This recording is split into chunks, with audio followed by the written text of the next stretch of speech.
ஆதவனின் சிறப்பு பார்வை. சர்வதேசத்தை அழுத்த சக்தியாக பிரயோகிக்க தமிழருக்கு சாணக்கியம் தேவை. ஐக்கிய நாடுகளின் மனித உரிமை ஆணையகத்தின் இலங்கை தொடர்பான அறிக்கை வெளியாகிவிட்டது. இவையே தமிழர் அரசியலின் தற்போதைய பேசு பொருளாக இருக்கின்றது. இலங்கை அரசின் பிரதிநிதிகளாக முதலில் வெளிவிவகார அமைச்சர் மங்கள சமரவீர ஒரு குழுவோடு சென்றிருந்தார். அவர் ஐக்கிய நாடுகள் மனித உரிமை பேரவையில் உரையாற்றும் போது இலங்கையில் புதிய அரசியல் அமைப்பு கொண்டுவரப்படும் என்றும் அதனூடாக சிறுபான்மை மக்களின் அரசியல் பிரச்சனைகளுக்கு தீர்வு காணப்படும் என்றும் கூறினார். அதன் பின்னர் அமெரிக்கா சென்ற ஜனாதிபதி மைத்ரிபால சிறிசேன அமெரிக்காவின் திருத்திய பிரேரணையை இலங்கை ஏற்றுக்கொள்வதாக ஒரு அதிர்ச்சி அறிவிப்பை செய்து அமெரிக்காவிற்கும் ஏனைய நாடுகளுக்கும் அதிர்ச்சி கொடுத்தார். இவ்வாறு இலங்கைக்கு எதிரான பிரேரணையையும் தீர்மானத்தையும் இலங்கை அரசாங்கம் சாதுரியமாக கையாண்டு சர்வதேசத்தின் பாராட்டை பெற்றுள்ளதைப் போலவும் இதைத் தொடர்ந்து பல சர்வதேச நாடுகள் இலங்கையின் அபிவிருத்திக்காகவும் முன்னேற்றத்திற்காகவும் பாரிய நிதியுதவிகளை வாரி வழங்கப் போவதாகவும் ஜனாதிபதி தெரிவித்துள்ளார். அதேவேளை நாட்டில் சர்வதேச தலையீட்டையும் இலங்கை மீதான குற்றச்சாட்டுக்களையும் நிராகரித்தும் எதிர்த்தும் விமர்சித்தும் பலவிதமான கருத்துக்கள் வெளியாகிக் கொண்டிருக்கின்றது. இவற்றை பார்க்கும்போது ஐநா மனித உரிமைகள் ஆணையகத்தின் அறிக்கை, அதற்கு இலங்கை அரசு அளித்திருக்கும் பதில் என்பவை தொடர்பில் நாடாளுமன்றத்திற்கு உள்ளும் நாடாளுமன்றத்திற்கு வெளியேயும் எதிர்காலத்தில் பல்வேறு விவாதங்கள் இடம்பெறலாம் என எதிர்பார்க்கலாம். இவ்விடத்தில் இந்த விடயத்தை தமிழ் மக்கள் எப்படி அணுகியிருக்கின்றார்கள் என்பதுதான் இப்போதைய கேள்வியாக உள்ளது.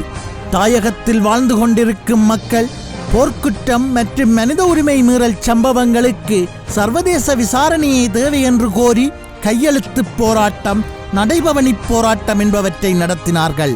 அதை சர்வதேசம் கண்டுகொள்ளவில்லை என்பது இப்போது தெளிவாகியுள்ளது. மனித உரிமை ஆணையகத்தின் மாநாடு ஆரம்பிக்கப்பட்டதும் தமிழ் மக்களின் பிரதிநிதியாக தமிழ் தேசிய கூட்டமைப்பின் நாடாளுமன்ற உறுப்பினர் சுமந்திரன் ஜெனீவாவுக்கு சென்றார். அவர் அங்கு சென்று சுவிஸில் ஒரு வைபவத்தில் கலந்து கொண்டு உரையாற்றும் போது இலங்கையில் இனப்படுகொலை ஒன்று இடம்பெற்றதற்கான குற்றச்சாட்டை சட்ட ரீதியாக நிரூபிக்க ஆதாரங்கள் இல்லை என்று கூறினார். என்று அவரை தூற்றத் தொடங்கிய புலம்பெயர்ந்த அமைப்புகளும் தாயகத்திலுள்ள சக தமிழ் தேசிய அமைப்புகளும் இன்னும் ஓயவே இல்லை. இதற்கிடையில் சுமந்திரனை தூற்றியவர்கள் இலங்கையிலிருந்து தமிழர் சார்பில் இன்னொரு அணியை ஐக்கிய நாடுகள் மனித உரிமை பேரவை அமர்வுகளில் கலந்து கொள்ள வருகை தரும் நாடுகளின் பிரதிநிதிகளை சந்தித்து தமிழ் மக்களின் நிலைப்பாட்டை தெளிவுபடுத்த அழைத்திருந்தார்கள். தமிழ் தேசிய கூட்டமைப்பின் முன்னாள் நாடாளுமன்ற உறுப்பினர் சுரேஷ் பிரேமச்சந்திரன் தலைமையில் கூட்டமைப்பின் மாகாண சபை உறுப்பினர்களான சிவாஜிலிங்கம் போன்றோர் சென்றிருக்கின்றார்கள். அவர்கள் அங்கு பல நாடுகளின் பிரதிநிதிகளை சந்தித்து சர்வதேச பொறிமுறை ஒன்றின் ஊடாகவே போர்க்குற்றத்தையும் மனித உரிமை மீறல்களையும் விசாரணை செய்ய வேண்டும், இலங்கை அரசுகளின் உள்ளக பொறிமுறைகளில் தமிழ் மக்களுக்கு நம்பிக்கை இல்லை என்ற விதமான கருத்துக்களை முன்வைத்து வருகின்றனர். தமிழர் தரப்பின் இரண்டு விதமான நிலைப்பாடுகளும் சர்வதேசத்தின் கவனத்தை ஈர்க்கவில்லை.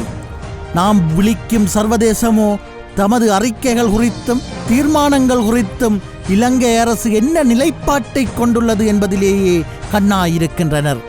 எனவே தமிழ் மக்கள் தமது அரசியல் எதிர்பார்ப்பு என்ன என்பதையும் யுத்தத்தில் இழப்புக்களை எதிர்கொண்டதற்கான பரிகாரம் என்னவாக இருக்க வேண்டும் என்பதையும் ஒருமித்த குரலில் முன்வைக்க வேண்டும். அதேவேளை தமிழ் மக்கள் சார்ந்து முன்வைக்கப்படும் கோரிக்கையானது சர்வதேச முன்னெடுப்புகளின் போக்குகளையும் இலங்கை அரசின் இணக்கங்களையும் சரியான கோணத்தில் புரிந்து கொண்டதாகவும் காயங்களை மீண்டும் சொரிந்து விடுவதாக இல்லாமலும் எதிர்காலம் பாதுகாப்பானதாகவும் கௌரவமானதாகவும் இருப்பதை உறுதிப்படுத்துவதாகவும் அமைய வேண்டும்.